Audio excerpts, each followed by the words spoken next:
पण आज आपण पाहत असाल जे वातावरण आहे सगळीकडे मी येताना बघत होतो, मी आणि राजन विचारे साहेब आम्ही ठाण्यातून येत असताना प्रत्येक पोलवर, प्रत्येक पिलरवर, प्रत्येक बॅनरवर सगळीकडे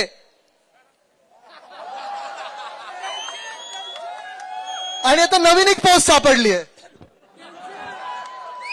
हे चेहऱ्यावरचं टेन्शन दिसायला लागलेलं आहे, पण हे सगळं किती योग्य आहे? कारण तुम्ही आजूबाजूचे त्यांचे चेहरे बघा, कुठला ना कुठला कॉन्ट्रॅक्टर असतो, कुठचा कॉन्ट्रॅक्टर घेऊन घेतलेला असतो, गुंड असतो, चिंदी चोर असतो.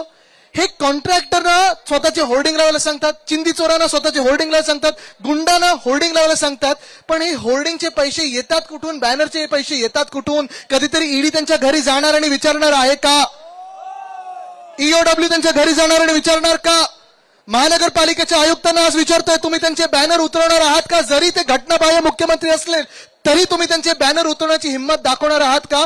तर आणि तरच तुमचा न्याय आणि तुमचा कायदा चालत आहे, नाही तर तुमचा कायदा आहे तरी कुठे, हा प्रश्न पडायला लागलेला आहे. आम्हाला कायद्याचा धाक दाखवता आहे ना, आम्ही पण लढतोय. आम्ही लढत आहोत ते ह्या संविधानासाठी लढत आहोत. आम्ही डॉक्टर बाबासाहेब आंबेडकर यांचे संविधान लिहिलेलं आहे त्याचसाठी लढत आहोत आणि त्यासाठी लढत राहणार.